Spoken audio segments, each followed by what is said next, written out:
I used introvert as an authentic mask to not show up in the world in a particular way, to hide behind the mask of introversion, and used authenticity as the label to justify it to myself. And what I find today is most people who call themselves authentic are doing the same. When I was a kid, I was one of those kids that was invited often to go and dance at a party. In Indian tradition, there's a tradition at weddings that we do that is called Sangeet. In Sangeet, what happens is like a musical evening where you have all the family members come in and there are a few kids and few adults would dance to some fun music. And I was one of those default kids that would always be invited. Like any relative's anniversary, I would be dancing. Any relative's wedding, I would be dancing.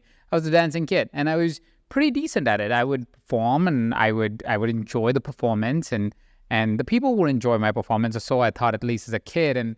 And it was going great, and I was really enjoying that journey for me until I hit my teens. And you know how teenagers are. And now when somebody would tell me, hey, Ajit, we need you to perform, my mom will say, hey, you know, your cousin's getting married and they will expect you to do a dance. Like, I don't want to do a dance. Oh, your uncle's getting married and they will expect you to do a dance at their Sangeet. And I was like, oh, I don't want to do this dance. I mean, I'm 13, I'm 14, I'm 15, I'm an adult now. Like, why should I be doing this?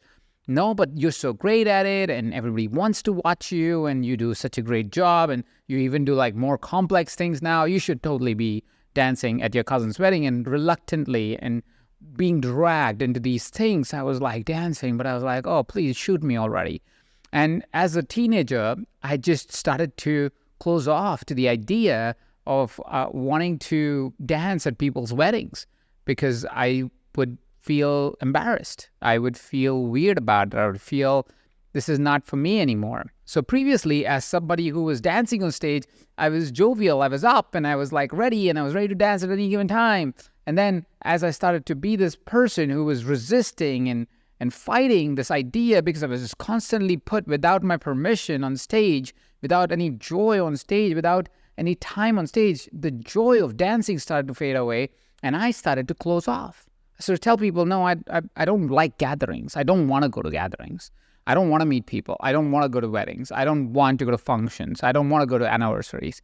And that was a way for me to start avoiding to go to these dance floors or expect to do a dance like impromptu.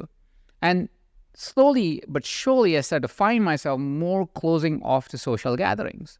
And as I was closing off myself to social gatherings, I also started to find that I really didn't enjoy interacting with people.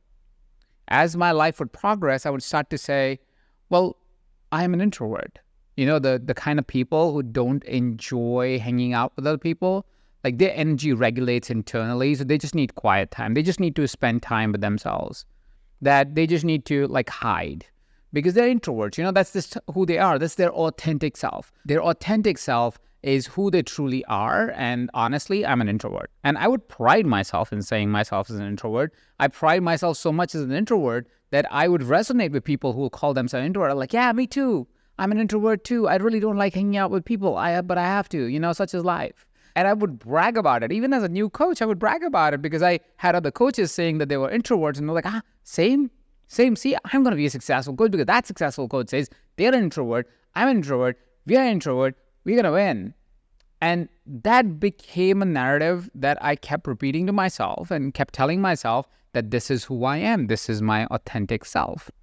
And it was so dominant that recently, about 2 years ago, we moved to this wonderful city of Austin in Texas.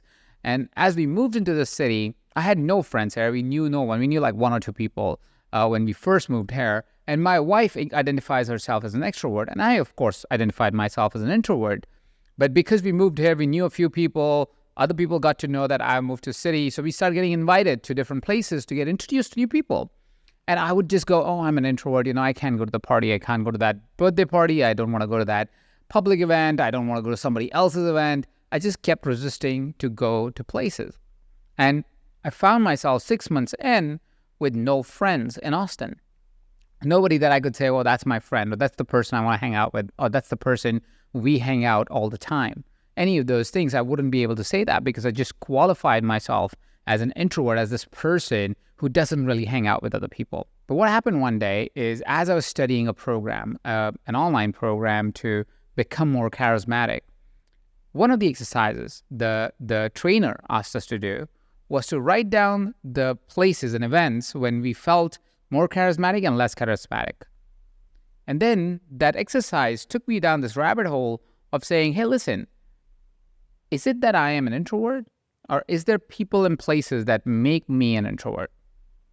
Am I really not liking people? Because I love my friends, and I love my family, and I love my colleagues, like my team members love me, and I love my team members. My business partners love me, and I love my business partners. Like, do I really not like people? Am I somebody who doesn't want to hang out with people? Am I really an introvert? And this sent me down this rabbit hole of really inquiring as to, am I an introvert? And so I started writing down people and places that make me feel like an introvert, and people and places that don't make me feel like an introvert. And I found that the reason why I felt like an introvert is because I was engaging in realities that the world told me I must do as a business owner, as a coach, as a person. And because of that, I would put myself into situations that I didn't like. So I automatically turned into an introvert. Now, here's the key here. I was doing disservice to everyone. I was showing up at places, acting like an introvert, so corrupting the energy of that space, right? Whoever's party it was, whoever's situation was corrupting their space, because I was going in like this guy who's just standing in a corner with his drink and playing with only his kids and doing whatever that limited one-person talk and holding people hostage around him because he wouldn't talk to anybody else.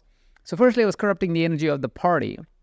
And secondly, I was doing disservice to myself. After that party, I felt even more drained than before going to the party.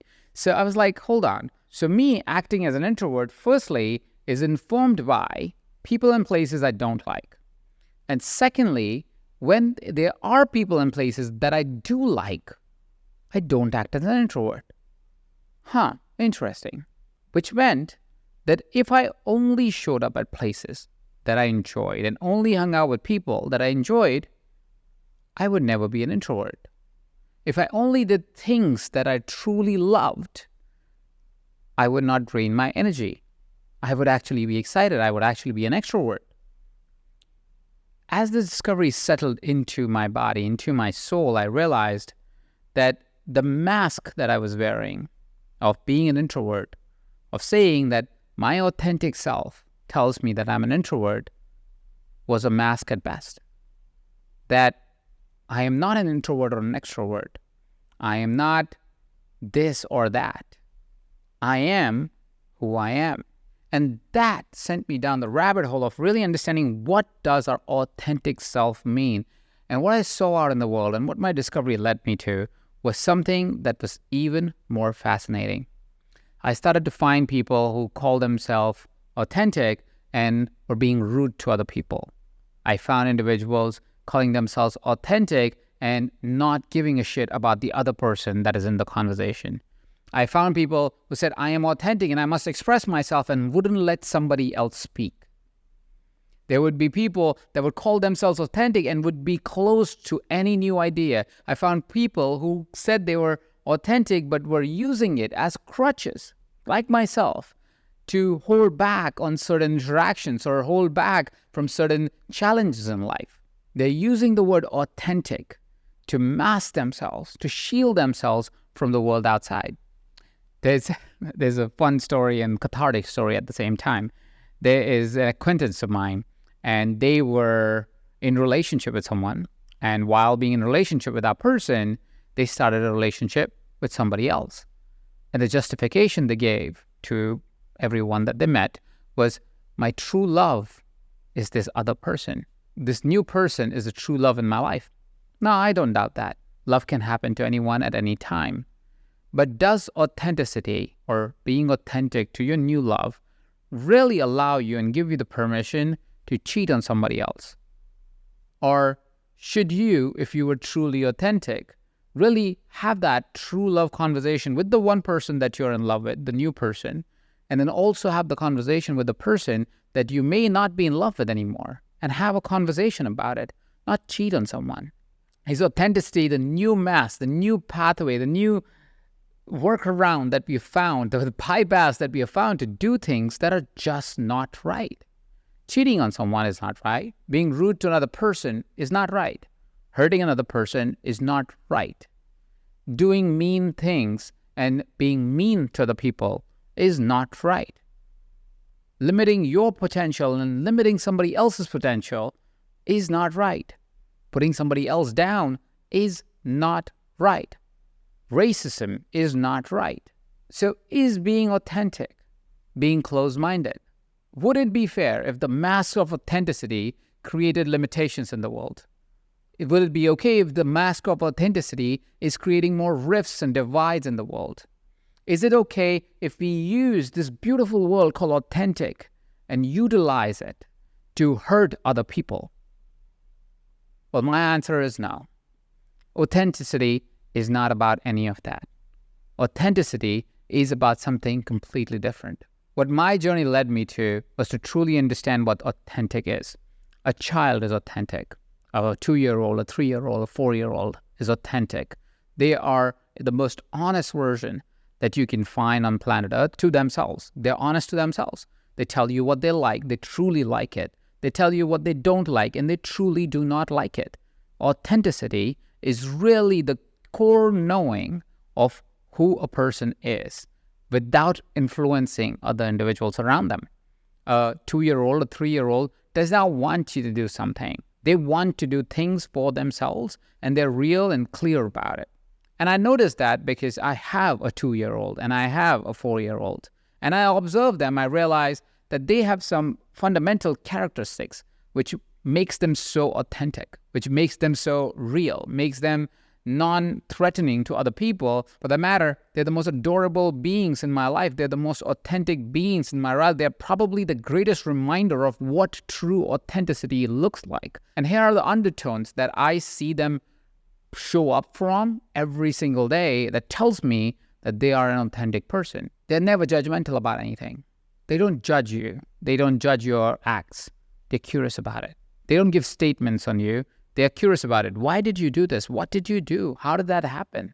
They're not trying to judge you by what's your latest belief or what's your skin color or what colors you're wearing. They're curious about it. They're like, tell me more. How does that work? Why does that work? What is that? Curiosity. That's the first principle of a childlike authenticity. The second principle of a childlike authenticity is that they're interested. They are interested in you. They're interested in the world. They are looking for more interesting things. They find new interesting data. Heck, I know more about dinosaurs thanks to my son. And I think I will know a lot more about makeup thanks to my daughter because she's starting to do that at 2 years old.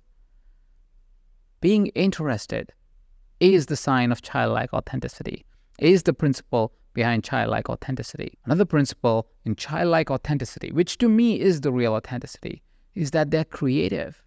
My son is 4, and he goes, 1 plus 1 is 2. And then soon enough, he goes, but 1 plus 1 can also be 1. And 1 plus 1 can also be 11. He's being creative. He sees the same world in many different ways. And so he can be fully expressed because he's not limited by the rules of the world. He is playing with the rules of the world as he feels it is right for him. And lastly, I think the final principle and a key principle of being authentic, being childlike authentic, being really authentic, is that you're growth-oriented, that you are not something, that you are becoming something at all times, that you are not just being something. You may enjoy the beingness of where you are, but you are always becoming, that you know that your authentic self is not who you are, but who you are becoming. That your authentic self is not limited by the boxes that the society puts you in. It is probably outside those boxes. It's the colors that you have had always done outside the boxes. That is your authentic self. That is your growth-oriented self. You're not limited by the systems of the world.